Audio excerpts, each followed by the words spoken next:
नमस्कार विद्यार्थी मित्रांनो, आर्विक अकॅडमीच्या यूट्यूब चॅनलमध्ये मी संभाजी ठाणगे सर आपलं स्वागत करतो। विद्यार्थी मित्रांनो, आज आपण अत्यंत महत्त्वाच्या टॉपिकवर चर्चा करणार आहोत। खरं तर आज रिव्हिजन आपण घेणार नाही आहे, त्यासाठी एक परत आपण व्हिडिओ बनवू रिव्हिजनचे। पण आज एक महत्त्वाच्या विषयावर आपल्याला बोलायचं आहे आणि तुम्ही थंबनेलमध्ये पण पाहिलं असेल आणि इथे पण मी लिहिलं आहे 220++ गुण कसे मिळवायचे। आता हा नंबर घेण्यामागचं कारण काय आहे किंवा गुण कसे मिळवायचे, त्यासाठी कोणते महत्त्वाचे टॉपिक तुम्हाला करायचे आहेत आणि काही ट्रिक्स वापरायच्यात, थोडक्यात काही शॉर्टकट वापरायचेत, त्याबद्दलही आपण चर्चा करणार आहे। आणि सर्वात महत्त्वाचं की आपल्याला हे घवघवीत यश कसं मिळवायचं त्याच्यावरही आपण सविस्तर चर्चा करणार आहे। कदाचित हा व्हिडिओ थोडा मोठा होईल, परंतु हा खूप मार्गदर्शक तुम्हाला असणार आहे, तुमच्या पालकांना देखील मार्गदर्शक असणार आहे। म्हणजे तुम्हाला आता ह्या 18 तारखेला पेपर द्यायला जायचं आहे आणि त्या पेपरसाठी तुम्हाला खरं तर एक मार्ग मी दाखवणार आहे। आता जास्त वेळ घालत नाही, पण तत्पूर्वी जर आर्विक अकॅडमी या यूट्यूब चॅनलला तुम्ही जर नवीन असाल आमच्या, तर चॅनलला नवीन विद्यार्थी मित्रांनी लवकर सबस्क्राईब करायचं आहे आणि शेजारी बेल आयकॉनवर क्लिक करायचं आहे, म्हणजे आपल्या व्हिडिओच्या नोटिफिकेशन तुम्हाला सर्वात अगोदर प्राप्त होतील आणि तुम्ही व्हिडिओ पाहू शकाल। ठीक आहे, तर 220++ हा अंक घेण्याचं कारण मी 220 का घेतलं आहे, तर विद्यार्थी मित्रांनो, स्कॉलरशिप परीक्षा जी आहे त्या स्कॉलरशिप परीक्षेचं प्रत्येक जिल्ह्याचं मेरिट हे वेगवेगळं लागतं। म्हणजे कदाचित काही जिल्ह्यांचं मेरिट हे हाय असतं आणि काही जिल्ह्यांचं मेरिट हे फार लो असतं आणि काही जिल्ह्यांचं मिडलला असतं। तर अशा वेळेस हा जो अंक मी सांगितला आहे हा का महत्त्वाचा ठरतो आहे ते पुढे मी चर्चा करणारच आहे। आता सगळ्यात अगोदर पाहणार आहोत आपण प्रश्नपत्रिकेचं स्वरूप। काही म्हणतील आम्हाला सर्व माहिती प्रश्नपत्रिकेचं स्वरूप, परंतु नवीन जे विद्यार्थी आहेत ज्यांना अजूनही आयडिया आलेली नाही की प्रश्नपत्रिकेचं स्वरूप काय आहे, कारण ह्या प्रश्नपत्रिकेच्या स्वरूपापासून खरं तर लक्ष द्यायचं तुम्हाला, जरी माहीत असलं तरीसुद्धा, कारण काही महत्त्वाच्या गोष्टी मी तिथं पण सांगणार आहे। हे पहा, प्रश्नपत्रिकेसाठी आपल्याला जो प्रश्नपत्रिका आहे, इथं लिहितं वाटलंच तर मी प्रश्नपत्रिका। आता ही प्रश्नपत्रिकामध्ये तुम्हाला शॉर्टमध्ये लिहितो पेपर 1 आणि पेपर 2 असे 2 पेपर द्यायचे।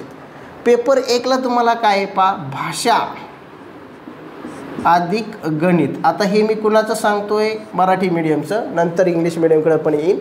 हे पहा, भाषा अधिक गणित, इथं काय आहे, भाषा अधिक बुद्धिमत्ता, बुद्धिमत्ता चाचणी शॉर्टमध्ये लिहितं आहे। ठीक आहे, तर आता या ठिकाणी लक्षात घ्या, पहिला पेपर भाषा अधिक गणित आहे, मग मराठी मीडियमवाल्यांना असणारे मराठी भाषा ही त्यांची पहिली आणि गणित। इंग्लिश मीडियमला काय असणार आहे, पहिली असणारी तुमची इंग्लिश आणि दुसरी असणारी गणित। ठीक आहे, दोन्ही मीडियमचं सांगितलं। आता दुसऱ्या पेपरला काय होतं, भाषा जी असणारी मराठी मीडियमला ती कोणती असणारी, इंग्लिश विरुद्ध होतं, आणि जे इंग्लिश मीडियमचे त्यांना होती मराठी, त्यांना येते मराठी, आणि बुद्धिमत्ता तर सेम आहे। म्हणजे एक लक्षात घ्या की हे जे स्वरूप आहे हे 2 गणित आणि बुद्धिमत्ता हे आहे तशाच पेपरमध्ये, फक्त भाषेमध्ये फरक होतोय काय की मराठी मीडियमसाठी असते मराठी भाषा आणि इथे मराठी मीडियमला असते इंग्लिश भाषा, तसं इंग्लिश मीडियमला असते इथं इंग्लिश आणि इथे मराठी। इथपर्यंत तुम्हाला क्लिअर झाला असावं असं मला वाटतंय। आता पुढे जाऊया, यांना प्रश्न किती आहेत यांचे, तर आता लक्षात घ्या, ही जे भाषा विषय आहे इथं लिहितं वाटलंच तर, भाषा विषय प्रत्येक पेपरचा किती प्रश्न आहे तुम्हाला, 25, म्हणजे इथं 25 आणि इथे सुद्धा 25। आता गणिताचे किती प्रश्न आहे तुम्हाला, गणिताचे 50 प्रश्न आणि बुद्धिमत्तेचे 50 प्रश्न। हे एकदम बेसिक सांगतोय मी, कदाचित सगळ्यांना काहींना माहिती असेल, परंतु आपल्याला पुढे जायचं आहे, अजून महत्त्वाच्या विषयावर चर्चा करायची। आता 50-50, आता याचे गुण किती होतात ते एकदा पहा, इकडे मी लिहितो 25×2, कारण प्रत्येक प्रश्न आपला हा 2 मार्काला आहे, मग 25×50 आणि हा इथे काय 50×2 हे झाले 100। ठीक आहे, तसंच इथं सुद्धा खालीसुद्धा 50 आणि आता शॉर्टकटमध्ये लिहितो 100, म्हणजे हे 50 अधिक हे 100 हे 150 आणि हे 50 अधिक 100 हे 150, असा 300 गुणांच्या पैकी आपलं मेरिट ठरणार आहे किंवा मेरिट लागणार आहे, हे लक्षात घ्या। आता याच्यासाठी वेळ किती आहे, तर लक्षात घ्या, पेपर 1साठी आणि पेपर 2साठी, म्हणजे पेपर 1साठी असणारे तुम्हाला 1 तास आणि 30 मिनिट, म्हणजे 90 मिनिट म्हणूया, इथं लिहितं वाटलंच तर 90 मिनिट एवढा वेळ आहे. इथं पेपर 2ला किती आहे तुम्हाला? पेपर 2ला सुद्धा 1 तास 30 मिनिट, म्हणजे इथं सुद्धा 90 मिनिटाचा वेळ आहे. 90 मिनिटात किती प्रश्न सोडवायचे आहेत? 90 मिनिटात तुम्हाला सोडवायचे विद्यार्थी मित्रांनो हे 25 आणि हे 50, म्हणजे 75 प्रश्न सोडवायचे आहेत एका पेपरला. इथं 75 आणि इथं पण 75. आता जर आपण एका प्रश्नाला किती वेळ लागतो हे जर काढलं तर ते साधारणपणे किती येईल? आता ॲप्रॉक्सिमेटली सांगतो मी, ते किती येईल तर 1 पॉईंट साधारणपणे 2, म्हणजे 1 मिनिट आणि 2 सेकंद किंवा 20 सेकंद म्हणूया, इथपर्यंतचा टाईम तुम्हाला भेटेल. ठीक आहे. मग प्रत्येक प्रश्नाला एवढा वेळ द्यायचा आहे तुम्हाला, म्हणून लक्षात ठेवायचे नवोदयची जी परीक्षा होती आपली 5वीसाठीची, तिच्यात वेळ भरपूर होता. ठीक आहे. पण स्कॉलरशिपच्या परीक्षेसाठी वेळ लिमिटेड आहे, म्हणजे एका मिनिटात तुमचा प्रश्न एनी हाऊ कंडिशन सॉल्व्ह झालाच पाहिजे, लक्षात घ्या. आता त्याच्याही पुढे मी तुम्हाला सांगणार आहे वेळ कसा वाचवायचा, कसा वाचवला जातो. विद्यार्थी मित्रांनो एक लक्षात घ्या, या 14 ते 13-14 वर्षाचा अनुभवातून मी सांगतो आहे तुम्हाला हे, की काय मुलं चुका करतात, स्कॉलरशिपमध्ये काय नेमकी मिस्टेक होतात, किंवा नवोदयला काय झालं ते पण मी सांगितलं होतं. ज्यांनी व्हिडिओ पाहिला होता नवोदयचा माझा, की परीक्षेपूर्वी जाताना काय करायचं, तर त्यांना नक्की त्याचा फायदा झाला असेल. ठीक आहे. तर तुम्हाला काही अडचण असेल तर ती कमेंट बॉक्समध्ये मला कळवा. मी खरं तर लाईव्ह सेशन घेणार होतो, परंतु तुम्ही काही कमेंट्स केलंच नाही लाईव्ह घ्या म्हणून वगैरे. मग लाईव्ह जर घ्या म्हटले असते तर लाईव्ह घेतलं असतं, पण लाईव्हला थोडासा डाटा जास्त लागतो आणि त्याच्यामुळे मी सुद्धा टाळले. पण यापुढे जर काही सेशन लागत असतील तुम्हाला लाईव्ह, तर ते पण आपण घेऊ शकतो नंतर. ठीक आहे. आता ही झाली बेसिक स्वरूपाची माहिती, की मी तुम्हाला जी सांगितली, मला जी सांगायची होती महत्त्वाची ती, कारण ह्या घटकावर मी पहिल्यांदा बोलणार होतो. आता दुसऱ्या घटकावर आपल्याला बोलायचं आहे, की तुम्हाला नेमकी आता कशा प्रकारे 220+ मार्क मिळवायचे आहेत. आत्ताच आपण विषयाला आलो आहे आपल्या महत्त्वाच्या. ठीक आहे. ह्या विषयाला जाण्यापूर्वी आपण काय करूया, हा अंक का घेतला आहे मी त्याचं एक एक्सप्लेनेशन देतो. 220++ का दिलं आहे, कारण विद्यार्थी मित्रांनो याची जी काही तुम्हाला टक्केवारी जर तुम्ही काढली 220चे 220 भागिले 300, तर ते येतं साधारणपणे 73% आसपास, म्हणजे 73.33% जे आहे त्याच्या आसपास ही टक्केवारी येते. ठीक आहे. आता ही 73.33 हा आकडा घेण्यामागं काय कारण आहे, तर हा एक सेफ झोन आहे किंवा सेफ स्कोर आहे तुमचा स्कॉलरशिपमध्ये येण्यासाठी. आता सगळ्यात महत्त्वाचं, बऱ्याच पालकांना आनंद झाला असेल किंवा बऱ्याच विद्यार्थ्यांना देखील आनंद झाला असेल, की मागच्याच वेळेचं मी सांगितलं होतं GR, तुम्हाला GRचा नंबर पण सांगितला होता, आणि शासनाने काढलेला GR जो आहे त्याच्यानुसार स्कॉलरशिपच्या परीक्षेत उत्तीर्ण म्हणण्यापेक्षा गुणवत्ता यादीत येणार आहे त्यांच्यासाठी त्यांनी जी काही रक्कम आहे ती स्कॉलरशिपची ती भरपूर प्रमाणात चांगल्या प्रमाणात वाढलेली आहे. म्हणजे साधारणपणे 5वीसाठी 5,000 रुपये वर्षाला आणि तुमच्या 8वीसाठी 7,500 रुपये वर्षाला मला वाटतं भेटते.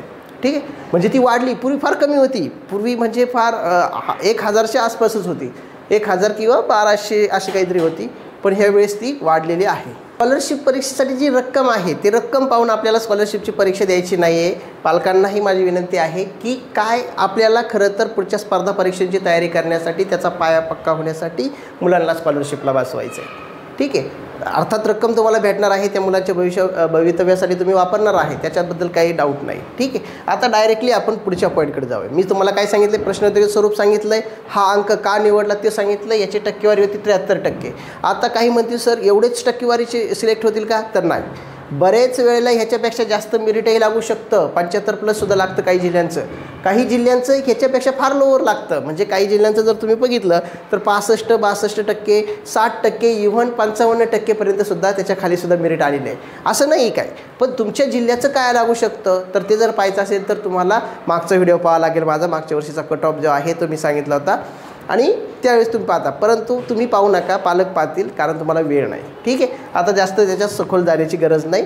आता पुढे जाऊया एका महत्त्वाच्या पॉईंटकडे. जर तुम्हाला 220+ पेक्षा जरी थोडा कमी स्कोर वाटला, काय वाटला तुम्हाला, 210+ किंवा 210, तरीसुद्धा तो सुद्धा काही जिल्ह्यांसाठी सेफ स्कोर आहे. चांगल्यापैकी तुम्ही निवड यादीत तुमची निवड होऊ शकते गुणवत्ता यादीमध्ये. ठीक आहे.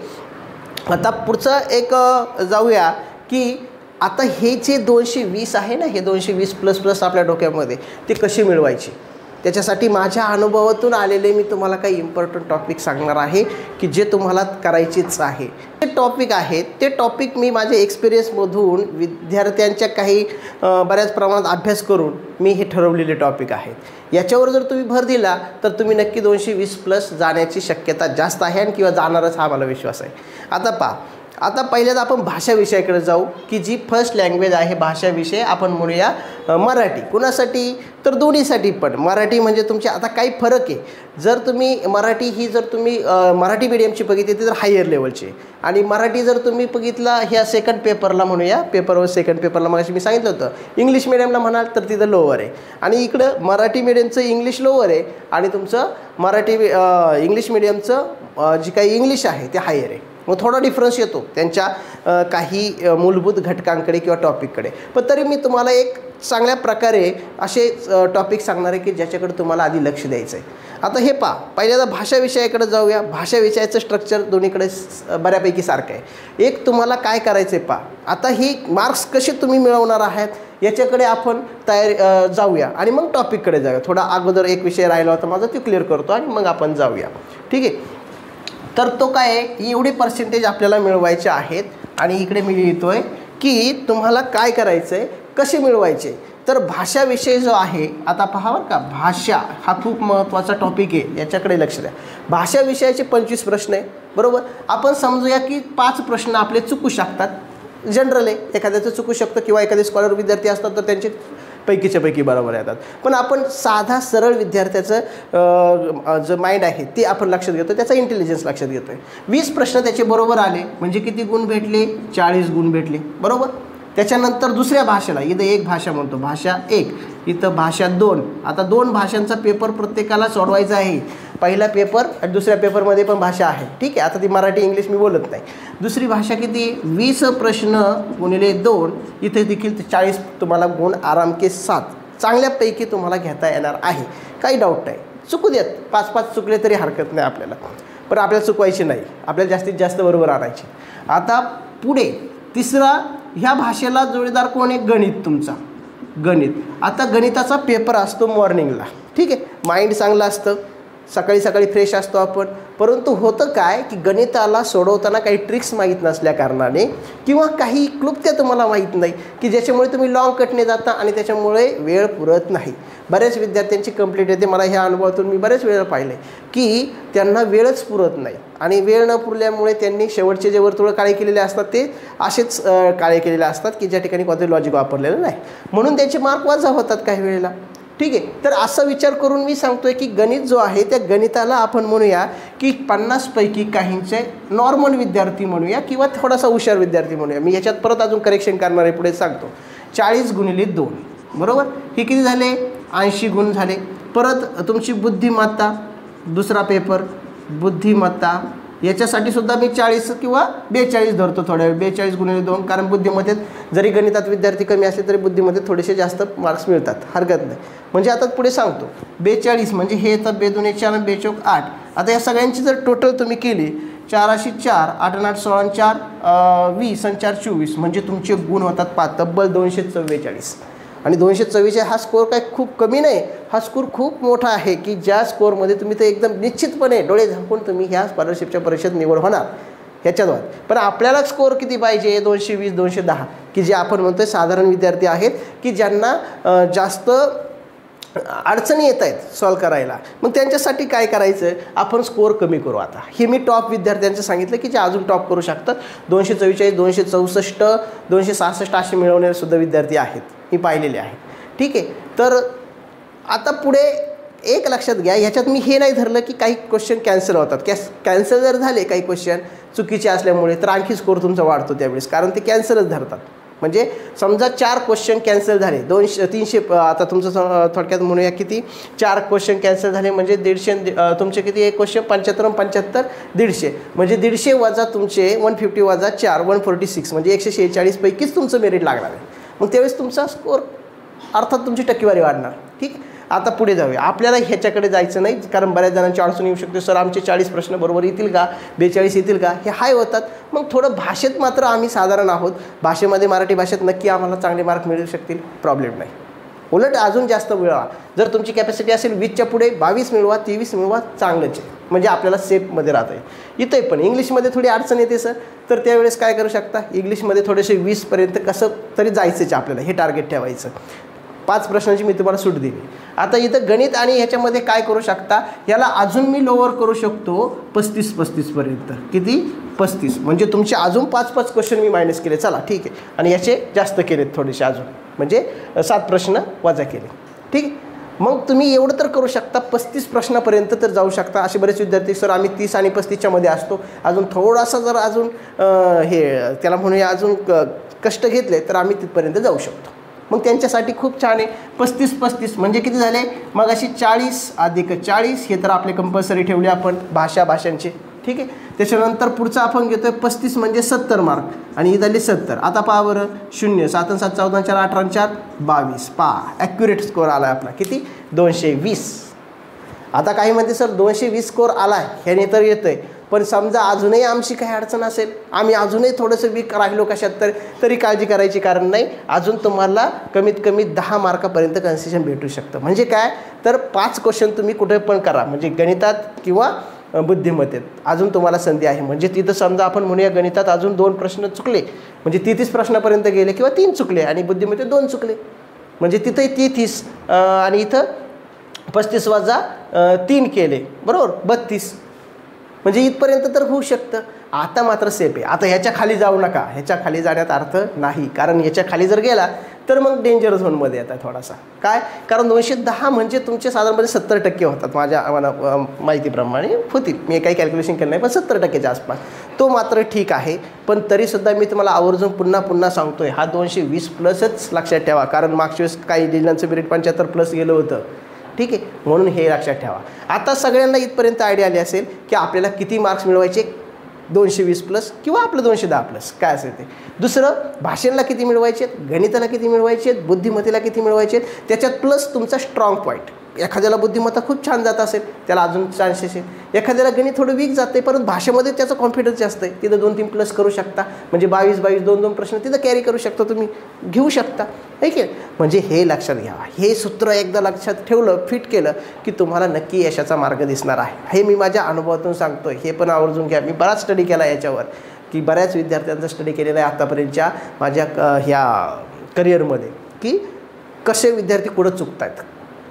आता पुढे जाऊया, ती नेमकी कोणते टॉपिक करायचे. आता तुमच्या आवडीचा विषय आला, कोणते टॉपिक करायचे. सर्व टॉपिक करायचेत का आपल्याला, तर त्याचं उत्तर आहे सर्व टॉपिक तुम्ही केलेले आहेत.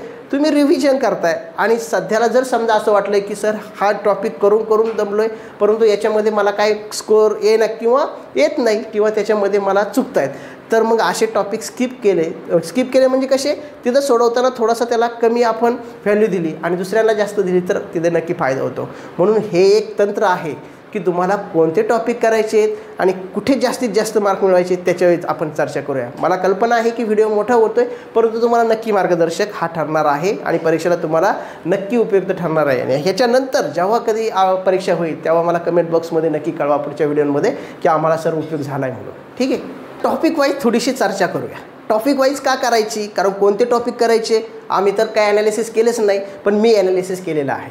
क्वेश्चन पेपरचे ॲनालिसिस मी पूर्वीप्रमाणे बऱ्याच वर्षी करतो आहे आणि आत्ताही करतो आहे. पण एक लक्षात ठेवा, क्वेश्चन पेपरचे फॉर्मॅट मात्र आता बदलायला लागलेत. म्हणजे पूर्वीची जी लेवल होती स्कॉलरशिपची ती बऱ्यापैकी हार्ड होती, म्हणजे चांगल्यापैकी हार्ड होती. कारण त्याने बरेच तुम्ही 2018 पूर्वीचे पहा, 2019चे पहा, 18-19 ते पेपर जे आहेत ते थोडेसे हाय लेवलचे. आत्ताचे 19, 20, 21, 22 हे थोडेसे म्हणजे काय होत आहेत, काठिण्य पातळी कमी केलेली आहे शासनाने. ठीक आहे. पण तरी काय सांगता येत नाही, कारण पेपर सेटरवर अवलंबून आहे, तो कसा सेट करतो त्याच्यावर डिपेंड. ठीक आहे. तर आता पहिल्या भाषा विषयाकडे जाऊ. भाषा विषयामध्ये तुम्हाला उतारा येतो. पहा, उतारा पॅसेज म्हणतो आपण त्याला, दोन्ही भाषेमध्ये येतो. काळजी करू नका, मी दोन्ही भाषांचं सांगतोय. ठीक आहे. तर भाषेमध्ये तुम्हाला पहिल्या मराठीचं चर्चा करून मग इंग्लिशकडे जाऊ नंतर. कारण पेपर वाईज पेपर एक भाषा विषयामध्ये उत्तरं येतात 3 प्रश्न तुम्हाला कंपल्सरी. आता मी लिहित नाही कारण हे लिहित बसलो तर खूप मोठा व्हिडिओ होईल आणि आपल्याला वेळही एवढा नाही. त्याच्यासाठी मी जेव्हा बोलतोय तेवढंच ऐका किंवा तुम्ही पॉज करून थांबा आणि कुठेतरी लिहून घ्या नोटबुकवरती वगैरे आणि परत कंटिन्यू करा व्हिडिओ, असंही करू शकता. पण तुम्हाला अर्थात वेळ किती त्याच्यावर पहा. ठीक आहे. भाषा विषयासाठी उतारा 3 मार्काचा आहे. 3 प्रश्न तुमचे फिक्स झाले म्हणजे आपल्याला इकडे जायचं, ह्या 20कडे जायचं आहे बरोबर. भाषेकडे चालू ना आपण, 20 प्रश्न आपल्याला आणायचे बरोबर. 3 प्रश्न झाले. त्याच्यानंतर तुम्हाला कविता असते किंवा त्या ठिकाणी संवाद असतो किंवा त्या ठिकाणी तुम्हाला जाहिरात असते किंवा प्रश्न असतो. मी मराठी मीडियमचं सांगतोय, इंग्लिश मीडियमचं पण येणार आहे पुढं. ओके. तर त्या ठिकाणी तुम्हाला किती आहे, अजून 3 मार्क आहेत म्हणजे 3 आणि 3 6 झाले आणि संवाद जर असला तर 6 आणि 3 9 झाले. पहा म्हणजे आता तुमचे 20 पैकी 9 प्रश्न फिक्स झाले. ह्याचे उत्तरं चुकायचे नाही कारण हा एक सगळ्यात महत्त्वाचा असा टॉपिक आहे की ज्याला फार सर्वसामान्य विद्यार्थी असला तरी तो सोडू शकतो. फक्त उत्तरा काळजीपूर्वक वाचायचा, संवाद काळजीपूर्वक वाचायचा, त्याच्यानंतर कवितेत अर्थ काय दडला हे वाचा. काहींना कदाचित चुकू शकते, 1-2 एक्सक्यूज आपण देऊ शकतो. ठीक आहे. आता हे 3 तर तुम्ही अचूक सोडवायचे. तुम्ही सांगितलं काय, पहिला तुमचा उतारा, दुसरा संवाद आणि तिसरा कविता. हे 3 9 मार्क झाले तुम्हाला. किंवा तिथं जाहिरात पण येऊ शकते, जाहिरातीवर क्वेश्चन याच्यात अर्थ नाही. ठीक आहे. आता पुढे शब्दांची जाती सगळ्यात सोपे, नाम, सर्वनाम, विशेषण, क्रियापद हे सगळ्यांना माहिती आहे ना. मग याच्यावर चुकायचं काही कारण आहे का? तुमचं जर बेसिक झालं असेल तर चुकायचं अजिबात कारण नाही. हा प्रश्न एक झाला तुमचा ॲड. त्याच्यानंतर काळ ओळखणे. तुम्हाला माहिती क्रियापदावरून काळ ओळखतात. आपल्याही चॅनलवरून तो व्हिडिओ मी टाकलेला आहे, अपलोड केलेला आहे. आता खरं तर वेळ नाही तुम्हाला ते पाहू देखील नका. जर ज्यांना गरज वाटेल तर त्यांनी पहा, पण गरज नाही वाटत मला. ठीक आहे. तुमचं झालं आहे सगळं. त्याच्यानंतर समानार्थी शब्द एकदा पाठ केले, एकदा वाचले वारंवार तरी लक्षात राहता, 1 मार्क फिक्स होतो. त्यानंतर विरुद्धार्थी शब्द. त्याच्यानंतर तुमचं अजून एक महत्त्वाचं कायमच विचारला जाणारा प्रश्न, लेखक आणि कवी. काही तुम्ही बुकमधले जे काय तुम्हाला राणीचं बुक भेटेल, नवनीतचं भेटेल, अजून कोणतं भेटेल, ते सगळे लेखक आणि कवी करून टाका. म्हणजे एक प्रश्न फिक्सच आहे. त्यांचं नाव, उपनाव म्हणजे टोपण नाव म्हणूया किंवा त्याला अजून काही त्यांची पुस्तकं, त्यांचे ग्रंथ, त्यांचे काव्य काय येते ते एकदा हे करा. फिक्स झाला ना एक प्रश्न. त्याच्यानंतर अजून कोणता सोपा टॉपिक आहे तुम्हाला, तर अर्थपूर्ण वाक्य बनवणे. हा सगळ्यात सोपा टॉपिक आहे मित्रांनो. याच्यामध्ये काय आहे, अर्थ एक वाक्य दिलं जातं आणि आपल्याला म्हणतात फिल इन द ब्लँक्स. म्हणजे काय, रिकामी जागा भरा आणि ते खाली पर्याय देतात काय आहे तिथं लागेल. मग अर्थ ज्याला कळाला आहे त्याची जे लँग्वेजची कमांड आहेच ना, मराठी भाषा आपली मातृभाषा आहे, तर त्याच्यामध्ये तुम्हाला लगेच येईल. म्हणजे हे सगळ्यात सोपे टॉपिक मी तुम्हाला सांगितले की जे तुम्हाला किती मार्क मिळून देणार आहे, 3 + 3 6 आणि 3 9 मगाशी सांगितलेले मी. त्यानंतर लिंग, काळ, समानार्थी शब्द किती झाले, 13 14 15 आणि 16 मार्काची मी तुम्हाला सगळे ॲडिशन. बाकीचे सगळे 1-1 मार्काला आहेत. नंतरचे 16 मार्कापर्यंत मी नेऊन ठेवले तुम्हाला. आता तुम्ही म्हणाल 4 मार्काचं काय, 4 मार्क हे तुमच्या स्किलवर आहे. हे मात्र तुम्हाला परफेक्ट भेटण्याचे चान्सेस जास्त आहे. स्किल काय आहे मग त्याच्यामध्ये म्हणी, तुमच्या म्हणी किती पाठ आहेत, तुम्हाला त्या चौकटीतल्या म्हणी ओळखता येतात का, त्याच्यामध्ये काही ह्याच्यामध्ये नेमकी काय अर्थ दडला, नेमकी थोडक्यात काय होतं माहिती आहे का, म्हणी तुम्हाला देतात ते चौकटीत देतात आणि त्याच्यात अक्षरं उलटून पालटून देतात. मग ते आपल्याला लगेच लक्षात आलं पाहिजे की म्हण काय तयार होते. ती म्हण अर्ध्या मिनिटाच्या आत तयार झाली पाहिजे आणि अर्ध्या मिनिटाच्या आत त्यातलं मधलं अक्षर, 3 नंबरचं 2 नंबरचं काय असेल ते ओळखायचं. हे एक अजून तुम्ही मिळू शकता, पण हे स्किल आहे त्याच्यावर. त्याच्यानंतर अजून काही प्रश्न आहेत की जे व्याकरणिकदृष्ट्या तुम्हाला आले पाहिजे, म्हणून मी ते टाळतोय. म्हणून हे टॉपिक मात्र करा, मी जे सांगितलेत ना ते करा. तुम्ही मला सर पॅसेज कुठून पॅसेज करायची गरजच काय, तुम्ही वारंवार जर हे केलं असेल, तुमच्या बुक कोणतेही बुक असेल त्याच्यातले पॅसेज चाळले असतील तरी होणार काम. त्याच्यानंतर कवितासुद्धा त्याच्यातच, संवाद त्याच्यातच, हे करा, याच्यावर लक्ष द्या. आता तेच येतील असं नाही, वेगळे उतारे येतात, कोणते पण घेतात ते उतारे किंवा कविता वगैरे. ठीक आहे, याच्यात जास्त वेळ घालत नाही. मी म्हणतोय काय, मी तुम्हाला 16 मार्कापर्यंत घेऊन गेलो भाषेला. ठीक आहे. आता पुढे जाऊया आणखी. आता गणिताकडे जाऊया. गणिताची जर तुम्ही थोडीशी मांडणी पाहिली तर काही टॉपिक असे आहेत जे आपल्याला कमी खर्चात जास्त फायदा देतात, असं मला म्हणायचं आहे थोडक्यात. म्हणजे काय, आपण काम कमी करायचं आहे पण बेनिफिट खूप चांगला भेटणार आहे, म्हणजे फळ चांगलं भेटणार आहे त्याचं. म्हणजे काय, संख्यामध्ये एक भरपूर प्रकार आहे. संख्यावर एक प्रश्न कंपल्सरी, बरोबर, हे करा. त्याच्यानंतर दुसरा प्रकार आहे लहानात लहान आणि मोठ्यात मोठी संख्या तयार करायला विचारतात. ती सोपं आहे ना, काय अवघड आहे त्याच्यात, ती तुम्हाला तुमच्या शिक्षकांनी शिकवलेलंच आहे. त्यानंतर अजून एक, आता हे 2 टॉपिक सोपे. आता पुढचा टॉपिक थोडा मीडियम सांगतो कारण तो सगळ्यांनाच येईल, पण मला पण वाटतं की भरोशाचा आहे आणि कायमच विचारतात. शेकडेवारीला विसरायचं नाही. पर्सेंटेज 2 प्रश्न फिक्स कायम असतात, 2 प्रश्न. ठीक आहे. त्याच्यानंतर अजून जर पुढे गेला तर तुम्हाला सरळ व्याजात फक्त 2 सूत्र आहेत. मला वाटतं तुम्हाला सरळ व्याजच आहे सिंपल, मदक भागिले 100. चक्रवाढ व्याज नाही तुम्हाला 5वीला 8वीला आहे. आता याच्यामध्ये सरळ व्याज जे आहे त्या सरळ व्याजाकडे तुम्ही जा, कारण त्याचा एक प्रश्न फिक्स आहे. म्हणजे सोपं आहे म्हणून सांगतोय, ते करावंच लागेल तुम्हाला. त्याच्यानंतर अजून एक जा, संख्यांची स्थानिक किंमत, सगळ्यात सोपा टॉपिक. 1 मार्काचा प्रश्न फिक्स आहे. कायम स्थानिक किंमती विचार. अपूर्णांक, दशांश अपूर्णांक आहे ना, त्याचेसुद्धा विचारतात. एक अपूर्णांक दिला तर कोणता मोठा आहे कोणता छोटा आहे, मधल्यांमध्ये दोघांमधले कोणता आहे ते पण विचारतात. त्याच्याकडे जाऊ शकतात, जर अवघड जात असेल तर टाळा, ठीक आहे. त्याच्यानंतर मापन, सगळ्यात म्हणजे मेजरमेंट, तर तक्ता पाठ करायचा. हेक्टोडेका डेसी आहे की नाही, किलो, त्यानंतर सेंटी, मिली, ते तक्ता पाठ केला तर त्याच्यानुसार बरोबर व्हॅल्यूनेच जाता येतं. त्यासाठी सुद्धा ट्रिक आहेत. मी पहिल्यांदाच सांगितलं आहे, जर ट्रिक वापरल्या तर वेळ हमखास पुरणार, ट्रिक नाही वापरल्या तर वेळ पुरणार नाही, शक्य नाही. आता पुढे चिन्हांच्या जागी येणारी संख्या म्हणजे काय, थोडक्यात असं देतात. पहा इथं एक दाखवतो मी तुम्हाला. हे असे ट्रँगल ट्रँगल ट्रँगल हे असे देतात. त्याच्यानंतर इथे असे काहीतरी देतील स्टार स्टार स्टार आणि खाली देतील काहीतरी नंबर. तो नंबर याच्यात पुट केला टाकला की त्याच्यामध्ये समान अंक येतो, तो अंक शोधायचा तुम्हाला. हे एकदम सोपं आहे. थोडंसं फक्त आपल्या डोक्याला जे काही ब्रेन आहे त्याला चालना द्यायची फक्त थोडी, बस काही काम नाही. हे एकदम सोपं आहे म्हणून मी त्याला घेतलं आहे, कारण हा कॉमन विद्यार्थी पण उदाहरण सोडवू शकतो, काही अडचण नाही. आता पुढे जातो मी. पुढे काय अजून एक टॉपिक सांगतो तुम्हाला, रोमन चिन्ह. विद्यार्थी मित्रांनो विसरू नका, कायम एक प्रश्न आहे 5वीला, रोमन चिन्ह. सोप्पं आहे ना, 1 मार्क तुम्हाला तर फिक्स. 1 मार्क म्हणण्यापेक्षा मी काय म्हणतो, एक प्रश्न म्हणतो आहे. सॉरी, मी मगाच्यापासून म्हणतो आहे 1 गुण 1 गुण असं नाही आहे, एक प्रश्न फिक्स आहे. कदाचित मी एक प्रश्न म्हटलो असेल, ठीक आहे. त्यानंतर चुकीचे विधान ओळखा. ह्याच्यावर काय विचारतात, भूमितीय संबोध जे आहे ना तुमचे, रेषाखंड, रेषा, कोण, त्याच्यानंतर क्षेत्रफळ, ह्याच्यावरच विचारतात. की नेमकी त्रिकोण काय, चौकोन, चौरस यांच्यावर विचारतात. काही बेसिक त्याच्यावर शक्यतो विचारतात, नाही तर संख्यांवर विचारतात. पण ते विधान सोपं असतं ओळखायला, ते चुकायचं नाही. त्यानंतर अजून एक पुढे जाऊया, बेरीज, वजाबाकी, गुणाकार, भागाकार, 4 क्रिया आहेत. ह्या 4 क्रियांचे लेखी उदाहरणं म्हणजे एकूण मतदान किती झालं, एकूण झाडं किती लावले, त्या ठिकाणी किती पगार दिला, सगळ्या अशा प्रकारची उदाहरणं येतात. म्हणजे त्या ठिकाणी ह्या 4 बेसिक क्रिया करायच्या, सोपं आहे. हे सुद्धा काहीच अवघड नाही. ज्याला 4 क्रिया येतात ते संपलं, त्याला येणारच आहे. त्याच्यानंतर अजून एक येतं तुम्हाला अपूर्णांक रेखांकित भाग. अपूर्णांक दिलेला असतो, कधी कधी असं वर्तुळ देतात, त्याचे काही भाग छायांकित केलेले असतात आणि म्हणतात याच्यातला अपूर्णांक कोणता बरोबर आहे. सिंपल आहे, सगळे जे काय भाग आहे ते मोजा, एकूण भाग मोजा, छायांकित किती ते मोजा, झाला अपूर्णांक, त्याची टक्केवारी विचारतात. हा भाग एकदम सोपा आहे, हे आलं पाहिजे तुम्हाला, म्हणून मी सांगतोय हा टॉपिक करूनच जायचे तुम्ही. अजून सांगतोय एक पहा, त्यानंतर संख्या आंतरराष्ट्रीय चिन्हात लिहा. म्हणजे 250, एक उदाहरण देतो मी. 250 ही चिन्हात कशी लिहिणार, आता ती हजारात विचारतात शक्यतो, पण मी सांगतो ही कशी लिहिणार, किंवा 225 ही कशी लिहिणार, तर ती आंतरराष्ट्रीय चिन्हात लिहायची. हे सिंपल आहे, ठीक आहे, हे विसरायचं नाही. ह्याच्याकडे एक प्रश्न येतो. त्याच्यानंतर अजून एक जर तुम्ही पुढे गेला, अजून थोडा तर हार्ड लेवलचा एकच टॉपिक आहे, हार्ड नाही म्हणता यायचं, त्याच्यात काही सूत्र आहे फक्त तेवढं, पण त्याच्यात 2 येतात, नफा तोटा. 2 उदाहरणं काय येतात, एक एकदम सिंपल येतं एकदम, आणि एक थोडंसं हार्ड लेवलचं येतं, मिडियमचं येतं. मग एक करायला काय हरकत आहे, एक तर करू शकता ना.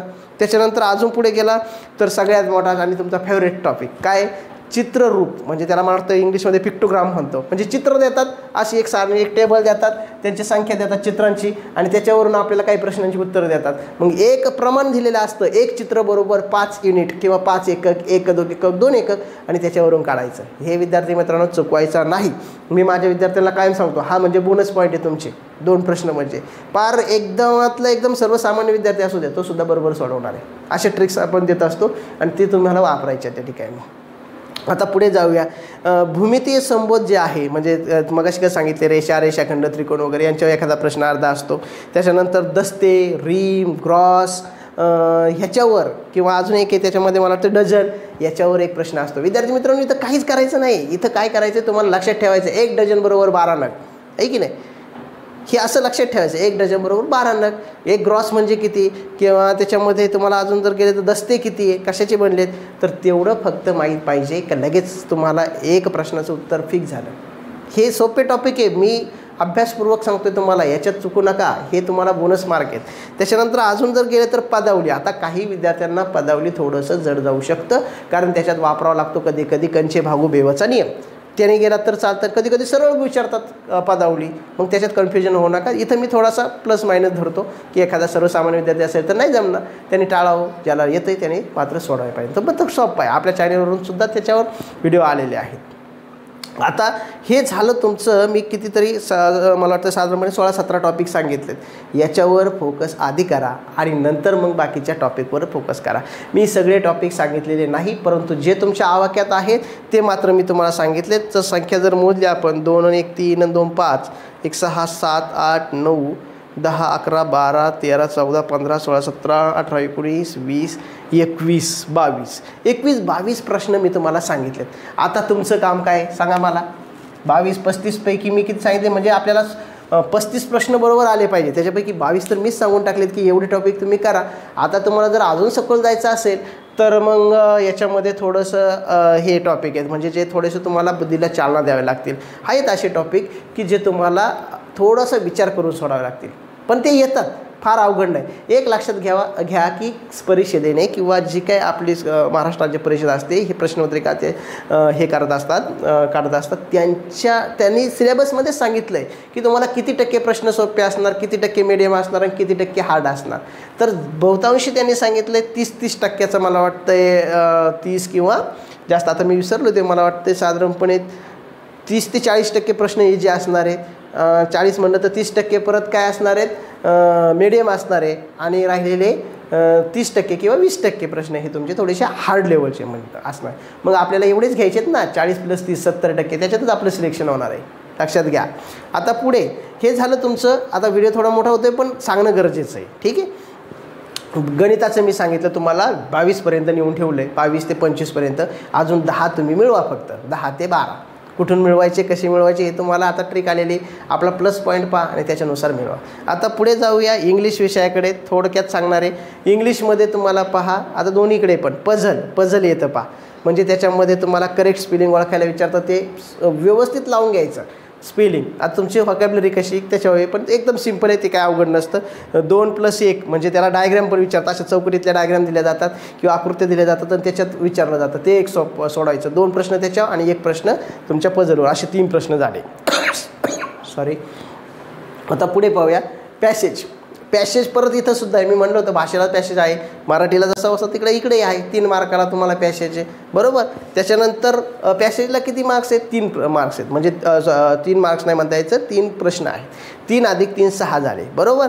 त्याच्यानंतर पुढे जाऊया पंक्च्युएशन मार्क. त्याच्यावर साधारणपणे 2 ते 3 प्रश्न असतात. 6 आणि 3 9 झाले. पंक्च्युएशन मार्क म्हणजे चिन्ह वापरायचे तुम्हाला, आहे की नाही. आपण मराठीत पण शिकलो, इंग्लिशमध्ये पण आहे ते चिन्ह, किंवा त्या ठिकाणी आपण म्हणूया त्याला विरामचिन्हांचा योग्य वापर करायला शिकलं पाहिजे, त्याच्यावर पण असतात. त्याच्यानंतर अजून एक प्रश्न असतो ॲडव्हर्टाइजमेंट, म्हणजे जाहिरात देतात छोटी आणि त्याच्यावर आधारित 2 प्रश्न विचारतात. ते पण आपलं चुकलं नाही पाहिजे. ठीक आहे, ते सोपं असतं एकदम.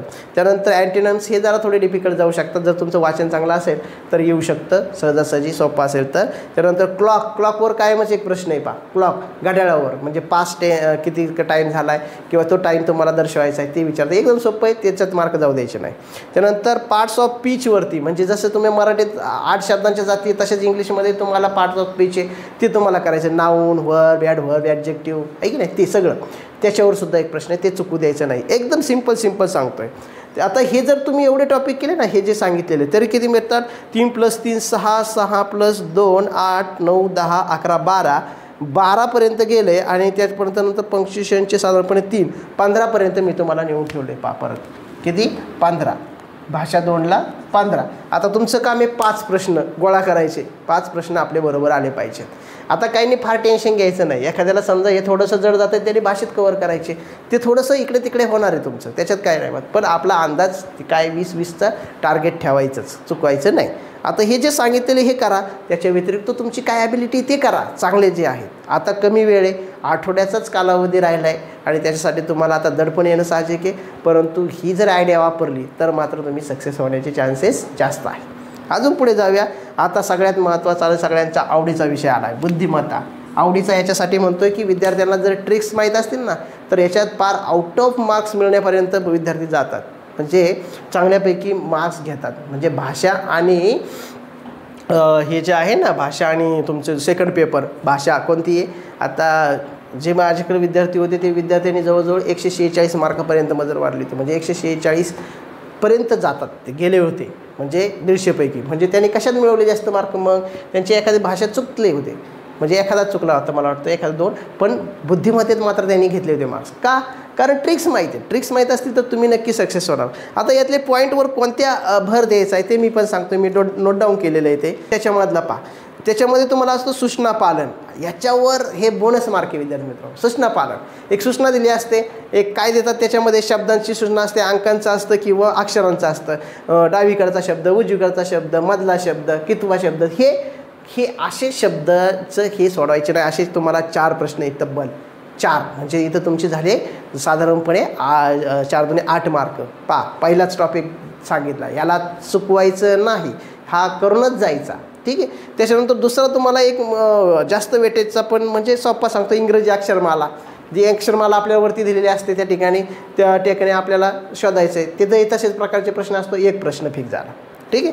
अजून पुढे जर गेला तर तुम्हाला लक्षात येईल की गटातनं बसणारी संख्या. आता याच्यामध्ये काय होतं विद्यार्थी मित्रांनो, 4 प्रश्न असतात, पण 4चे 4 टॅकल होतील असं नाही, 4चे 4 येतात असं नाही. हुशार विद्यार्थ्याला कदाचित चुकतं, पण आपल्याला 2ची अपेक्षा असते. 2 तर भेटू शकतात ना, 2 घ्या. ठीक आहे. म्हणजे तो सोप्पा आहे, पण त्याचे ट्रिक्स बऱ्याच आहेत, मी त्यावेळेस सांगितलेलं आहे तुम्हाला. अजून काय सांगितलं आहे, गटातनं बसणारी आकृती. इथं मात्र मी तुम्हाला काय सांगतोय, गटातनं बसणारी आकृती 2 आहेत ना, दोन्हीचे दोन्ही बरोबर आहे. कारण आकृत्यांमध्ये काय कॅल्क्युलेशन करायचं तुम्हाला, फक्त ट्रिक वापरायची, ती वापरा. ठीक आहे. पॉज करून व्हिडिओ पाहत चला, म्हणजे काय होईल तुम्हाला तो टॉपिक कळेल नेमकी कोणता सांगितलं, किंवा नोट डाऊन करा नोटबुकवर. थोडा वेळ जाईल परंतु फायदेशीर राहील. अजून एक सांगतोय पहा, समान संबंध. त्याच्यामध्ये बरेच प्रकार आहेत. मग समान संबंध शब्दाचा जर असेल तर ते तुमची लॉटरीच लागली समजायचं, कारण शब्दाचे लगेच कळतो आपल्याला समान शब्द काय आहे की नाही. त्याच्यानंतर म्हणजे एखाद्याच गटातले असतात ते, त्यांचा संबंध असतो. ग्रहांची नावं असू शकतात, कधी भाज्यांची नावं असतात, काही पण. मग ते येतात. जसा समान संबंध तुम्हाला हे येतो किती मार्काला, समान संबंध 1 ते 2 मार्काला येतात. त्याच्यापैकी एक संबंध असतो तुमचा शब्दांचा आणि एक असतो अंकांचा. तिथं ट्रिक वापरायची, पण एक प्रश्न तुम्ही फिक्स करून घेऊ शकता. अजून पुढे जर गेला तर सांकेतिक भाषा, कोडिंग अँड डिकोडिंग म्हणतो आपण याला. तर विद्यार्थी मित्रांनो याच्याकडे दुर्लक्ष करू नका. कोडिंग आणि डिकोडिंग आहे ना, हे सगळ्यात सोपं आहे. म्हणजे सांकेतिक भाषा, आणि त्याच्यावर प्रश्न येतात साधारणपणे मला वाटतंय 4 प्रश्न. 4पैकी 3 तर हमखासच आलेच पाहिजे, ही अपेक्षा आहे माझी. 3 प्रश्न आलेच पाहिजे, कारण एकदम सोपं विचारतात. आता दुसरी जी सांकेतिक भाषा आहे ती थोडी हार्ड आहे, म्हणजे थोडीशी त्याला कॅल्क्युलेशन म्हणजे ट्रिक्स आहेत. त्या ट्रिक्सने वापर केला तर येतं त्याचे उत्तर, ती पुढे सांगेल मी. त्याच्यानंतर अजून एक सोप्पा तुमच्या फेवरेट टॉपिक आहे, काय? वेन आकृत्या, वेन डायग्राम. काही नाही, फक्त आकृतीत पाहायचं आणि कॉमन कोणते, अनकॉमन कोणते, वेगळे कोणते, एवढं समजलं, आले ना 2 मार्क्स फिक्स, 2 मार्क झाले. त्याच्यानंतर ह्याच्या वेन आकृतीला चुकू नका, अजिबात नाही, चुकायचंच नाही त्या ठिकाणी. नंतर पुढे जर गेलात तर अजून 2 प्रश्न असे मी तुम्हाला सांगणार आहे की जे बोनसच आहेत तुम्हाला. काय? एक आहे सामाजिक बुद्धिमत्ता आणि दुसरा आहे तुमचा भावनिक बुद्धिमत्ता. पॉझिटिव्ह उत्तर द्या, पॉझिटिव्ह, फक्त पॉझिटिव्ह उत्तर त्याचं उत्तरच असतं, आहे की नाही. म्हणजे शाळेत कचरा केलेला आहे तर अशा वेळेस तुम्ही काय कराल, तुम्ही म्हणाला का मी काहीच करणार नाही, असं नाही. त्याच्यामध्ये तुमची सामाजिक बुद्धिमत्ता काय, भावनिक बुद्धिमत्ता काय, असे 2 प्रश्न असतात. ते 4 मार्क, म्हणजे 2 प्रश्न म्हणजे 4 मार्क फिक्स. एकाचाही चुकला नाही पाहिजे, फिक्स करायचे. अजून एक सांगतोय तुम्हाला, आपले फेवरेट टॉपिक काय सांगितलं होतं, आरशातील प्रतिमा. 2 प्रश्न मागच्या लेक्चरला मी सांगितलं होतं, आरशातील प्रतिमा 2 येणार आहे आणि त्यासाठी टी ट्रिक वापरा. त्याच्यासाठी हा व्हिडिओ जो आहे तो मी मुद्दामून त्या ठिकाणी एंड स्क्रीनला लावलेला आहे, आणि वाटलंच तर त्याची व्हिडिओची लिंकसुद्धा दिलेली आहे, देणार आहे मी ह्या जो व्हिडिओ आहे त्याच्यात, म्हणजे तुम्हाला पाहता येईल. ती ट्रिक वापरा, हमखास चुकणार. मी सांगितलं, गॅरंटी दिलेली तुम्हाला की ती ट्रिक जर तुम्ही वापरली तर सर्वसाधारण विद्यार्थीसुद्धा हे 4 प्रश्न सोडवणार आहे. पाण्यातील प्रतिमेची सुद्धा सांगितलेली आहे आणि आरशातील प्रतिमेची सुद्धा सांगितलेली ट्रिक थोड्या वेगवेगळ्या आहेत पण वापरायच्या. त्या जर वापरल्या तर 4 दुणे 8 मार्क फिक्स झाले तुमचे, समजून चला. हे 2 टॉपिक करूनच जायचे. त्याच्यानंतर आता काही कुट प्रश्न असतात, काही मिश्र उदाहरणे असतात, त्याच्याकडे जाऊ नका, ते थोडेसे हार्ड लेवलचे असतात. त्याला आहे ट्रिक आहेत, म्हणजे तुम्ही आता काय झालं आहे ॲक्च्युली तुमचे ते झालं आहे की नाही ह्याच्यावर डिपेंड आहे. ठीक आहे. पण जे सोपे टॉपिक आहे मी ते मात्र सांगितले तुम्हाला याच्यातून. आणि अजून तुम्हाला जर थोडं सखोल जायचं असेल तर मग तुम्ही एक प्रश्न दिशावर फिक्स आहे, दिशा डिरेक्शन म्हणतो आपण, तेही सोपा असतो. एक प्रश्न वैवारीवर असतो, बरोबर. एक प्रश्न तुमचा नातेसंबंधावर असतो. अजून थोडं जर जायचं असेल तर, पण मी सर्वसाधारण विद्यार्थ्याचा विचार करून सांगितलेत की हे तुम्ही करा. आता मी सांगितलेले प्रश्न किती आहेत? 5, 4 आणि 1, 5 आणि 4, 9, 10, 11, 12, 13, 13, 4, 17, 17, 2, 19, 20, 21, 22, 23, 24, 25 सांगितलेत. आणि अजून मला वाटतं मी याचं पण सांगितलं होतं ना तुम्हाला थोडेसे दिशा वगैरे, ते जर धरले तर ॲप्रॉक्सिमेटली 26, 27, 29पर्यंत तुम्हाला नेऊन ठेवलं आहे. म्हणजे साधारणपणे इथपर्यंत मी गेलो आहे. आपण किती बुद्धिमत्तेत म्हणूया 29पर्यंत. आता राहिलं आहे काम किती तुमचं पहा, तुम्हीच ठरवा. म्हणजे तुम्ही थोडंसं पुढं गेला की यश तुमच्या पुढच्या पावलावर आहे, हे लक्षात ठेवा. काय सांगितलं इथं 22 आहे, इथं अजून 35पर्यंत जायचं आहे. ठरवूनच टाकायचं मनाने की तेथपर्यंत जायचंच आहे मला. त्याच्यानंतर 29 वरून 35 वर जायचे आहेत. म्हणजे तुम्हाला 7 प्रश्न अजून सॉल्व करायचे, चांगल्याच प्रकारे सोडवायचे. ठीक आहे. मग आता तुम्ही एवढा मोठा अभ्यास केला आहे, साधारणपणे जूनपासून तुम्ही स्टडी केला आहे, तर त्याच्यामध्ये तुम्हाला येणारच आहे. फक्त मी तुम्हाला आठवण करून दिली की कोणत्या टॉपिकला विसरायचं नाही. हे टॉपिक येणार, स्पष्टपणे सांगतो येणार हे टॉपिक, कारण हे वारंवार आलेले आहेत असे टॉपिक. त्याच्यावर तुम्ही करा. आणि सगळ्यात महत्त्वाचं की जर तुमच्या क्षमता असेल तर तुम्ही सगळेचे सगळेच करायचेत. आता ह्या आठवड्यात तर तुम्ही रिव्हिजनच करणार आहे, तुम्ही काही नवीन वाचणार नाही, नवीन अभ्यास करणार नाही आहे, आणि तो करायची गरजही नाही. ठीक आहे. आणि फार प्रेशर घ्यायचा नाही. आता सगळ्यात महत्त्वाचं मी ह्याच्यावर पण चर्चा करणार आहे, फक्त 2च मिनटं तुमचे घेणार आहे, की जास्त मिळून देणारे जे टॉपिक आहेत मार्क्स ते आधी करा, आणि जे नंतर आहेत ते जे सोपे मी सांगितले ते करा, आणि त्याच्यानंतर थोडे हार्डमध्ये चाला. अजूनही काही वेळ गेली नाही, तुम्हाला 4 ते 5 दिवस आहेत अजून.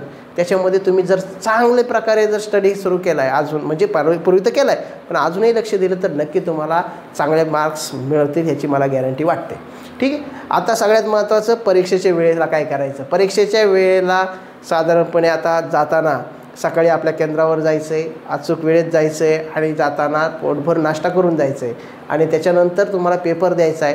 पेपर देताना इकडे तिकडे पाहायची गरज नाही, आपलं मन स्थिर ठेवायचं आहे, चांगला क्वेश्चन पेपर वाचायचा आहे, प्रत्येक प्रश्न वाचायचा आहे, आणि त्या ठिकाणी शांततेने उत्तर द्यायचं. कारण पहिला पेपर हा खूप काय होतो, त्याला पहिला तुमची भीती असते, आणि दुसरं त्याचं गणित असतं, आणि त्याच्यामुळे बरेच विद्यार्थी पहिल्या पेपरचं टेन्शन दुसऱ्या पेपरवर काढतात, आणि त्याच्यामुळे तो सोपा पेपरसुद्धा आपल्याला अवघड जातो. तसं करायचं नाही. पहिला पेपर दिला आहे ना, स्टॉप करायचं, त्याचा विषय प्रश्नपत्रिकासुद्धा उचकून काढायची नाही. तुझे किती बरोबर आलेत, माझे किती बरोबर आलेत, आणि माझं हे चुकलं आहे असा विचार करू नका. तो जर केला तर नक्की त्याचा इफेक्ट होतो. हे मी अनुभवातून सांगतोय.